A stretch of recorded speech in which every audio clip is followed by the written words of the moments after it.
Welcome back to the Appraised podcast, Navigating Performance Management, your compass to HR success. I'm Roly Walter, founder of Appraised. In this episode, I caught up with three great guests, Amira Kohler, Marc Earnshaw, and Tom Blake. Together, we discussed why managers don't want to do performance reviews and debunk 5 excuses we commonly hear from them. And in this episode, I play the role of a reluctant manager, and I asked my 3 experts to come at me and tell me why I need to take performance management seriously. So the idea is you, our listeners, feel more confident in how to tackle every possible objection you might get from managers when having these important conversations with them. But first, let me tell you about my guests. So we start off, we have Amira Kohler. Amira has worked in the field of performance management for 30 years. I've known her for ages, and she's brilliant. And she experienced the subject from every possible angle, from designing and delivering performance solutions to program management of global software implementations. Joining us, we also have Marc Earnshaw, who I've also known for a long time. And Marc has worked in talent, learning, and organizational development over the last 20 years. And he's probably impacted thousands of people at global organizations. And finally, Tom Blake. Tom is a fractional CPO and runs his own consultancy, where he provides HR support across the full HR lifecycle at a strategic level, as well as at a hands-on delivery level. Links to their profiles will be in the notes for this episode. But if you haven't seen it yet, we also have a guide to go with this episode called Busting Performance Management Myths. You can find it on our website under the resources section. Okay, enough of the intro. Here's how I got on against my 3 formidable opponents. The kind of most common objection that we hear from managers is, I don't have time to do this. What would you say to me, a manager who says, look, I get it, it's kind of important, but to be honest, I've got to make this sale, I've got to push this deal through, I've got to deal with this other urgent thing. I don't have time. So, Roly, how much time do you think you need? Let's start there. Well, I think it'll probably take me, I don't know, but it just feels like a lot. It could be an hour, maybe, 2 hours to kind of think about everything that person has done and kind of summarize it all. And what would you hope to achieve out of this 1 or 2 hour conversation? Well, I think, first of all, actually, probably an hour of that would just be preparation on my own, maybe even 2 hours. And then the conversation, could be 45 minutes or an hour. I think maybe it's the preparation in particular that feels like a big burden. But what would I hope to achieve? Give that person some thoughts on how they're doing and a bit of feedback, and maybe set them some objectives so that they know what to focus on. Okay, so I'm wondering if you're thinking that this is quite a big, long conversation. So you're thinking maybe 2 hours, prep, delivery, thinking about it afterwards. So, could be, because I feel like I've got to make sure everything's absolutely 100% clear in my head. I can't afford to, miss something out or say the wrong thing, and I've got to prepare for every possible eventuality of this conversation. Then if you're going to try and do that, you'll never have a performance conversation, because you can't prepare for every single eventuality. Let me try and help you here. I think you are overthinking what a performance conversation is. I think there are times in a year, maybe, yes, you will have to go through, do a lot of research, do a lot of background on what's happened, what needs to change, what needs to be better, and what people need to focus on. But why don't we start with a small step, something that might take you maybe 5 or 10 minutes. Would that sound like a good use of your time if we could get you into a performance conversation that takes 5-10 minutes? That sounds much better. Yep. So how about in your next time that you're speaking to any of your team, you just say to them, how are you getting on today? Okay. But don't I need to sort of make sure I've got notes on everything and have thought about it all? And, what I don't want to do, I guess, is go into a conversation where I do have a concern that I want to raise, but we set off on the wrong footing. So that might be a slightly different conversation, but I'm wondering if you're kind of pulling all of these sorts of thoughts into every single conversation. So not every conversation needs to be corrective. a simple performance conversation can be as simple as just saying, how are you getting on today? What help do you need? What support do you need? Or how did you get on with that piece of work last week or yesterday? You can keep them really small and really short. If the conversation then goes on and you feel like you're getting out of your depth in terms of the conversation for the amount of knowledge you have in your head, just pause the conversation. It's fine. You don't need to know everything. I think it feels to me that you feel as though you need to have everything in your head all at once. So you must be absolutely 100% prepared for every single eventuality that might happen. It's no wonder you don't want to do it. I wouldn't want to do it, frankly. Because that's too scary. It's too scary for your employee as well. Your employee is not going to be sitting there thinking, my manager knows the answer to everything. What employees want is that a manager who they can just come and talk to. They can bring issues to, not necessarily for you to solve them, but just for you to be a sounding board. So if you start your view on performance management at that level of, I am here to help my team, then actually just let your conversations flow organically. You will have what you need to have in your head already. You don't need to do that amount of prep, in my opinion. Great. Any other comments from Amira or Mark on the I don't have time? Yeah, I guess some organisations, so I absolutely agree with Tom that it is, and I think one of the things that can get in the way of a manager just embracing the whole concept of managing people is this idea that they're meant to have all the answers. And lots and lots and lots of research shows that employees don't expect that. They just, as you said, want someone to talk to. Having said that, I do think there are probably some people who are on this call who are in maybe more formal, structured types of environments where they do know that there is a performance review that is meant to be, more formulaic than that and a bit more, kind of meaty and structured. And in which case I would say, hopefully they have got some sort of paperwork or better a system like Appraised, or where they can look at the stuff that has been building up hopefully in the system over time. Because yes, remembering everything that happened months ago is really difficult for everybody, which is why there's this often issue where it's only the stuff that happened in the last few weeks that anyone remembers, and that frustrates the employee, and it's kind of it just takes out of context all of the previous stuff. So my advice, I guess, would be make sure that you have reviewed and kind of revised feedback they've got over a longer period than just the stuff you can remember, how they were doing their objectives a few months ago, what projects they were doing back, in the previous half of the year, etc., so that you're not having to remember everything at your fingertips. Thank you. Yeah. Okay. I think I would just add, I think similar to, I love how Tom asked you all those great questions, but to try and sort of dig in and scratch beneath the surface, because not having time seems like a surface level sort of objection, and digging into actually what's the real reason, be it the amount of preparation they feel like they might have to do, or they don't feel confident enough to have the conversation.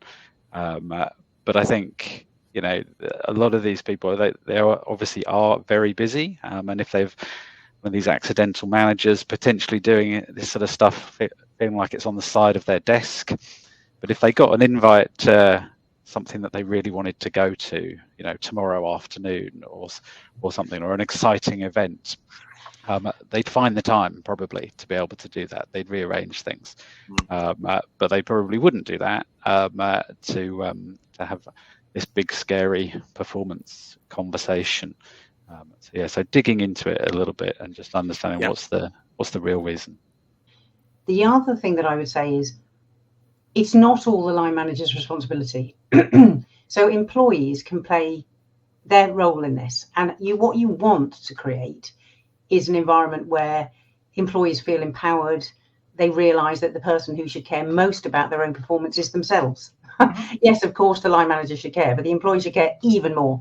So The line manager doesn't have to do it all. They can ask the employee what they to suggest how they have been doing over this previous period, to do some sort of self-reflection and self-appraisal to go into that conversation with, and maybe even send it in advance so the manager's got that.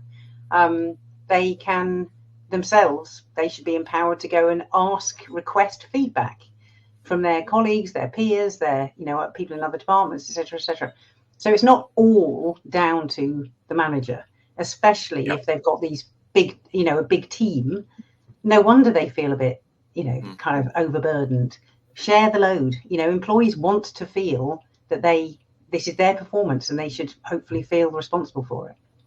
Absolutely. It should feel like a valuable process to them that they want to participate in. But also, it is fair to say that in some organizations we've seen come to us with actually these very long review forms, and it really can take a long time to fill in. And often when you use the reporting tools and you see what responses people have added to the different questions, you find a lot of people saying, see above, and as noted earlier. And that's a good sign that the template is simply too long and you're trying to do too much. So there are technical solutions to this as well, in terms of kind of the design of the prompts and the process, and really being very conscious about not trying to do too much out of one process. Well, the next objection, which we kind of alluded to, is this thing of, I don't feel comfortable doing a performance review. I'm worried I'm going to say something stupid, or I'm going to give the wrong impression, or let's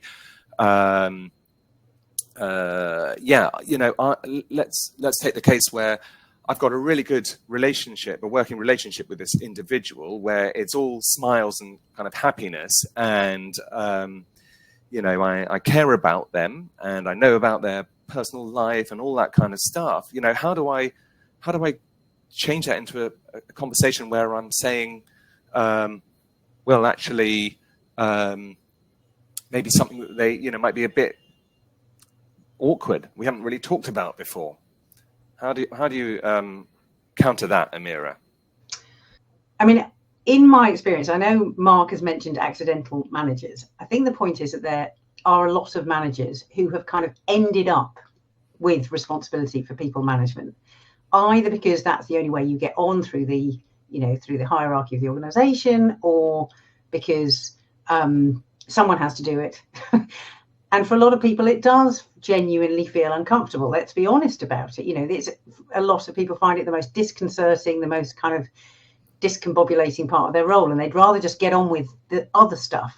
But I think the point is that they don't really have an option, because other research, so Deloitte have found that employees, everybody knows that employees are crying out for this. There's lots of research that says employees find having a good performance discussion and performance review, and their manager understanding their strengths, their development areas, their career plans, all that sort of stuff is absolutely critical. And in fact, it's useful. It's bottom line useful, because Deloitte have found that effective performance management in organizations means they're 1.5 times more likely to be profitable, to be highly profitable. So it has a bottom line impact. So you can't afford not to get it right. I guess my tips would be understanding how many different managers are uncomfortable in different categories. So there are lots of types of sort of uncomfortable people managers. Some of them are accidental line managers who probably just need a lot of help and a lot of guidance from some quite basic materials, the kind of stuff that Appraised has got online, like prompts for a good check-in conversation covering different types of conversations, or how to run a good performance review. There are some really simple guides out there available. You do also get, sadly, some people who are kind of know-it-all, think that they know best, and that these people don't really need any guidance, in which case that might be a different kind of conversation, because that is their role and they need to do it. I think my final thing I'd say is 3 points would make a positive difference to everybody. Make it easy, make it continuous, make it clear.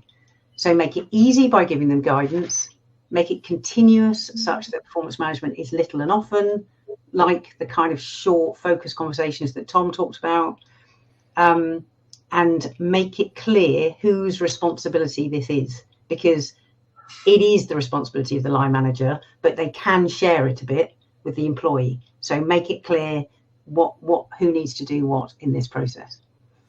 Excellent. Thank you. Tom, any thoughts on that?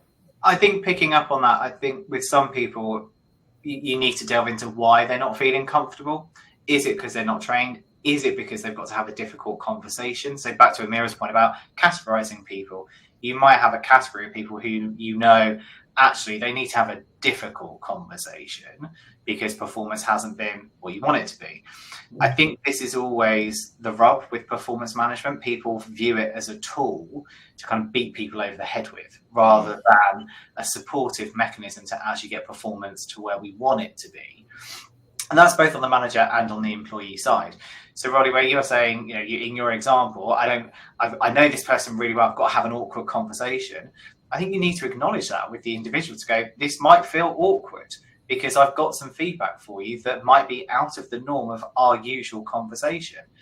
Now, hopefully, that feedback isn't from something that happened 12 months ago.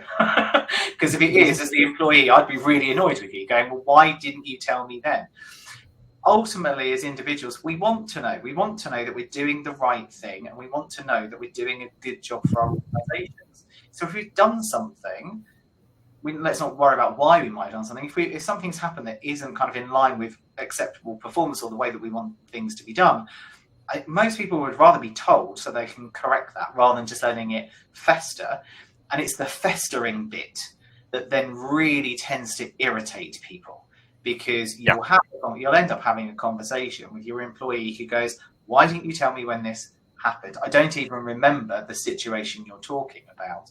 But it's because you've stalled on it and delayed on it because you feel too uncomfortable. I think there are different things that come to play here. Yes, there is an annual cycle in most organizations, but I think what we're also trying to talk about and get managers into is more frequent, quicker conversation. So then, to Amira's point, it becomes a continuous conversation. And ultimately, the bit that sometimes we tend to forget, or managers forget, while you can be friendly with your team at work, you are still their manager. So there does have to be this line that you kind of almost have to hold yourself against, because you might experience the fact that you are effectively responsible for hiring and firing your team. So if you can do that and be really good friends with people, great. If you can't, you need to establish particular and set boundaries that you're not prepared to go over, because you have that dynamic within your relationship. There is a power dynamic within the relationship, and you need to acknowledge it. Okay, that's great. Sorry, go ahead, Mark. I would just add, I think the lack of comfort sometimes comes from potentially almost so where do you start with this? And potentially people, they may have set objectives earlier on in the year. They may have checked in against the progress towards them throughout the year, but quite often some of those things will sort of drift away, and maybe they haven't looked at them as frequently. Maybe they're not as relevant anymore. Maybe some of that feedback, it was only a small thing, so I'm not going to mention that. And that small thing then over the next sort of 3 or 4 months didn't correct itself, surprisingly, and it got bigger and it became more of an issue. And then suddenly you're faced with sort of having this conversation with all of this stuff. Well, I set the objectives, but we didn't really talk about them. And then I didn't really give them that feedback either. And it does make it a much harder conversation. I remember a manager coming to me once that, they really happy with all the preparation that they'd done for the performance review. And they said, I've got all of this feedback. I've got examples and so on. I'm going back over the last sort of 4 or 5 months, but I'm not sure how they're going to react when I give them the feedback. And I sort of, part of me was, I was pleased that they were engaged in the process and that they'd, documented this sort of feedback. And but part of me sort of head in hands, like, why didn't they give that to them back in the moment? Why did they save it all for the performance review? But But yeah, I think just sort of understanding why and where that discomfort's coming from.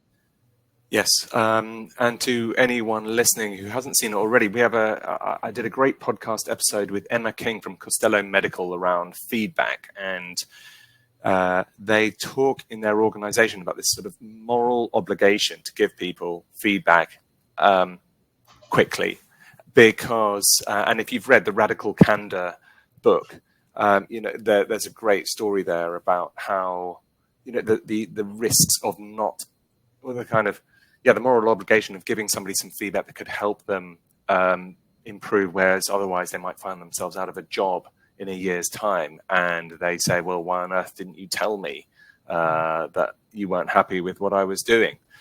I think to add to that, but in those conversations, you need to point out what would happen in the future if changes aren't made. And at the same time, you can then be saying, right, as your manager, what support do you need from me to make these changes? So you're offering yourself to the employee that you are there to help. It's then up to them to take that help or not. Because as Amira is saying, and I think we all agree as well, the employee is the person who's the most responsible for their own performance. Managers take it seriously, but you should take it even more seriously. And that's kind of the culture you want to drive. But you need to be guiding them through to go, this is now the second time we're talking about the same issue. If it gets to a third, then this is what's going to happen. If you're then in that phase, like, if it gets to a fourth, this is what's going to happen. Do you know what? If it happens again, we're now going to be in kind of whatever your performance metrics then are and whatever your capability processes are, it starts to become more formal. But ideally, the idea of the manager is to get to the root issue of why the issue is there in the first place, and B, what is the reluctance to change. So your role as a manager becomes a little bit different, rather than just going, you're not doing it again.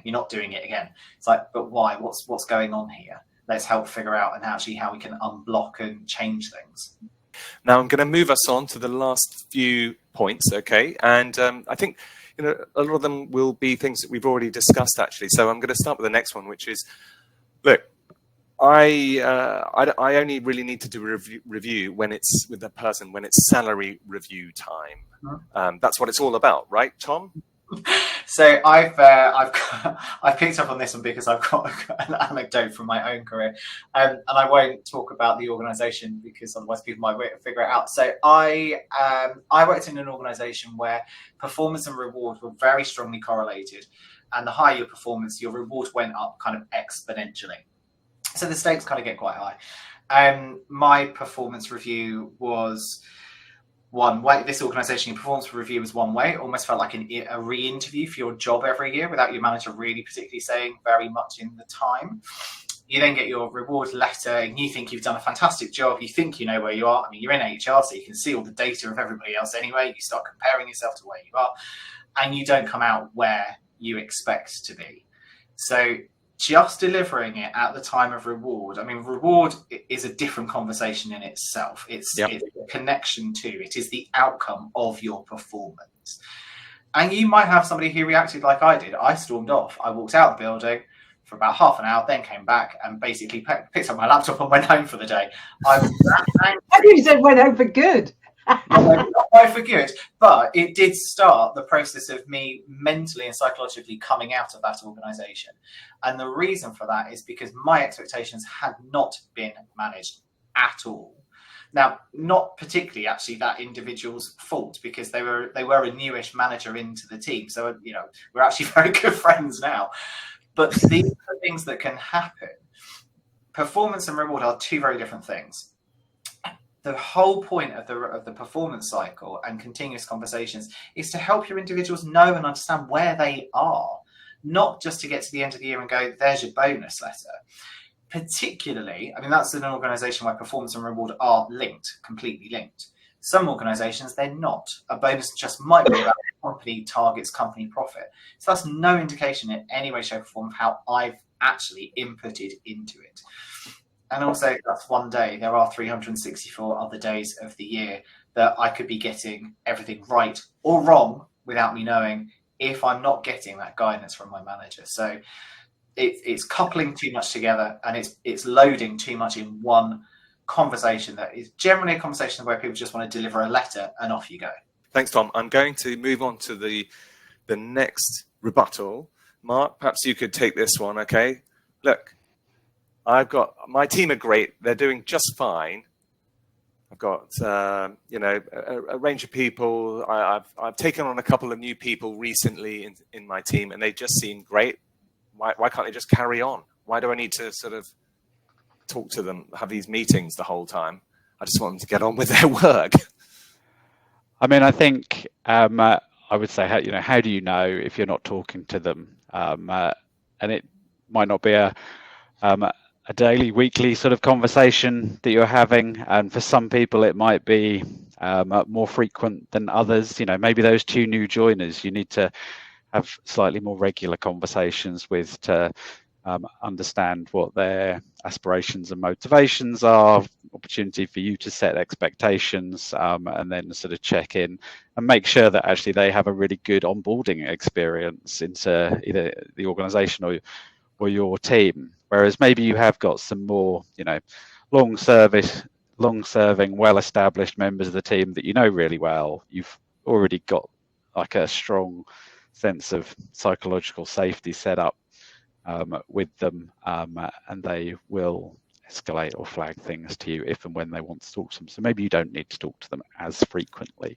but you still need to have conversations with them occasionally, because people's aspirations change over time. Maybe not month to month, but certainly over time. So understanding, are they still as satisfied with the work that they're doing? Are they enjoying it?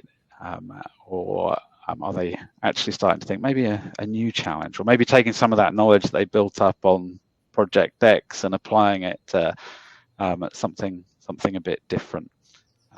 So making sure that you do actually check in with them occasionally, I think is a very good idea. And just picking up on that, I think, a question I would ask is, so if the manager's response is my team managers are fine, so I don't need to check in with them often, how do you know? How do you actually know if you haven't asked them? Which I guess is, picking up on Mark's point.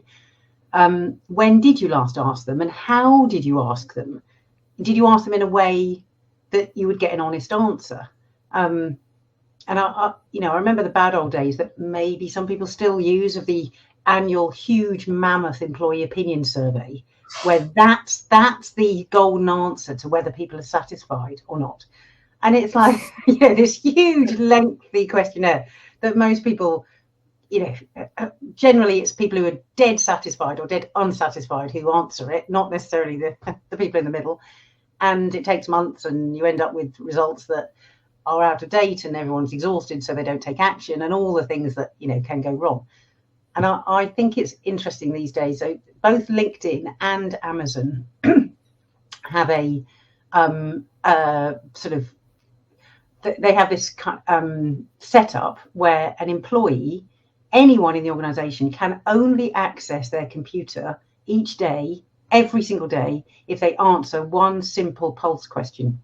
And that pulse question is an anonymized and mandatory question that is something to do with how engaged are you, how well is your manager supporting you, do you feel like the culture, do you understand the culture or the strategy of the organization, something in I would imagine quite a big list of questions. And that's what helps them to understand whether people really are fine and are motivated. And I thought that's quite interesting. Yeah, quite like that. Okay.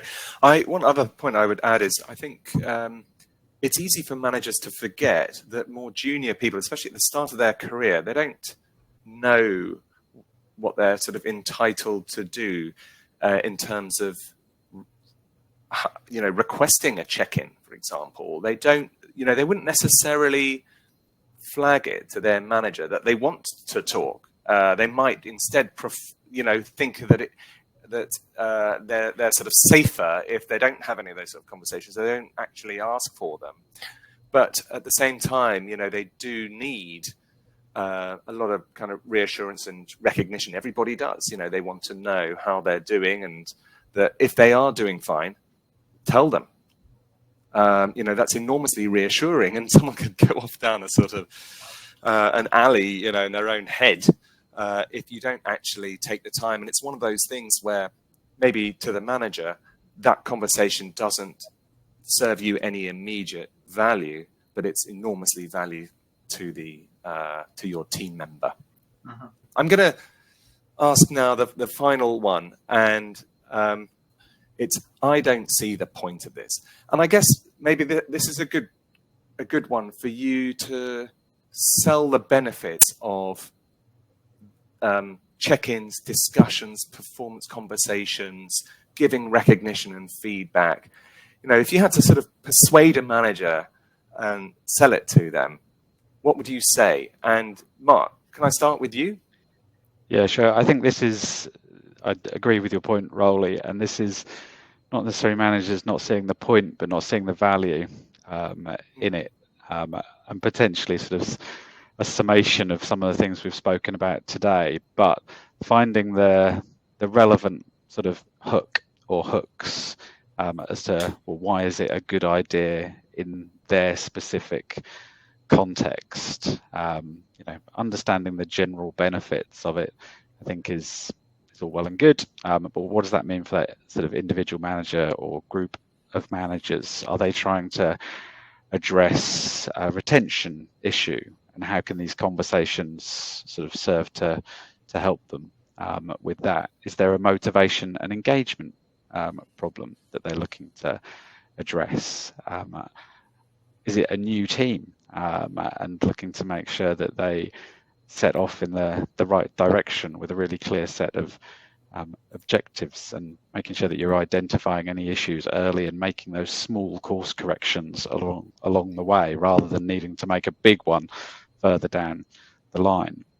And then another point, which we haven't really talked too much about today, but around risk, and certainly if you're operating in a regulated environment, then making sure that your managers are having these conversations and they are being documented, and that you're able to demonstrate the link between performance and reward is really important. Because if the regulator comes sort of knocking, they're going to want to know, well, how do you manage performance? Show me the evidence behind it as well. And then protecting yourself from potential sort of lawsuits or grievances as well. And I'll finish on an example here from where I'd deployed appraised in a previous role. An employee was subsequently let go because of performance issues. They subsequently filed a lawsuit saying, well, no one had ever set me any objectives or given me any feedback or spoken to me about my performance. We had at least 2 documented check-ins or appraisals in the system that they had signed off on, that we were able to provide, and ultimately protected us against I guess what could have been a costly lawsuit as well. So a few reasons, I think, as to helping people see the value and therefore the point in these kinds of conversations. Thank you, Mark. Amira? I just want to pick up on something we've not talked about the role of senior leaders. So the managers, because they set the agenda in an organization and the culture generally. And they need to also show people that they think there is a point and a value to performance management. Because, and I've seen, sadly, many examples of where senior leaders seem to, take themselves off the hook far too easily and think this is something that other people need to do. But, I'm senior enough that my managers know what they're meant to be doing. That just doesn't work. It does not wash, because employees will notice what senior leaders are doing. And then one of the other example, the other way around I've seen it, was a fantastic senior leader that I once had at Barclays, who used to start every town hall meeting with what feedback he had had over the last period that he had learnt from, and he actually called out whoever was the employee, however junior they were, who had given him the most insightful, often really quite challenging feedback about the strategy or about his behavior or about something that didn't land, and said, I'm really grateful to X person. And everyone would look round and look at this person, because they had been called out of being brave and courageous for actually giving some quite hard-hitting feedback. And it was like, that's the kind of stuff that senior leaders can make a difference to. And then people know there's a point to it. Thank you. And Tom? I think a couple of things that come to my mind. One is, who are you as a leader, right? What do you want your teams to be saying about you? Are you the sort of leader who's just going to be managing your team kind of remotely, hands off? Personally, the way I coach leaders is actually to be the manager that what your job there is actually to try and promote your whole team as quickly as you possibly can to try and fill your shoes, and off you go. So actually that changes the context and the tone. Absolutely, you already have the organizational culture, but I'm sure we've all been in cultures where, to Amira's point, the more senior leaders aren't doing it. But you as an individual, as a manager, you've got to make your own stand. You've got to be your own manager and manage the way you want to. Just because it's not happening above you, that doesn't give you the excuse to not do it. It is an excuse, and it's an excuse that a lot of people use. But I always personally think it's a bit of a weak excuse. Like, well, you're not happy that you're not having a performance review. Don't flow that down through the organisation. Whereas, some people are quite happy that as a manager, I'm not having a performance review with my manager. So that's kind of, more ostrich head in sand, don't really want to do any of this at all. I think ultimately an organisation can express why performance management is important. And there is always the organizational context. It comes down to the manager connecting with it and the manager connecting with their employees. So if the manager isn't doing anything about it, I think HR's role is not necessarily to go to the manager, it's to go to the level above, to go, what are you doing to support your managers in managing their teams? Because let's be clear, HR are not the performance management police of an organization. We're there to help guide, coach, and course correct. So if we go the level above, we start talking with them about, actually, are you talking about performance? Are you talking about how you want performance to happen within your part of the organization? What feedback are you getting about how performance is being managed within the organization?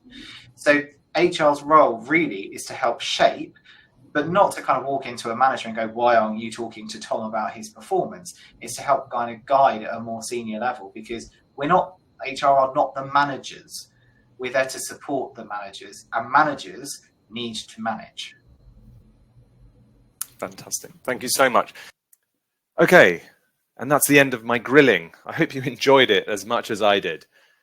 For someone looking to get in touch with Amira, Marc, or Tom, please find them on LinkedIn, or you can contact us as well. We'll put you in touch. And we've also added their links in the notes too. And don't forget to follow the Appraised podcast on all the usual channels: Appraised website, Spotify, Apple Podcasts, and the rest. See you again on our next episode.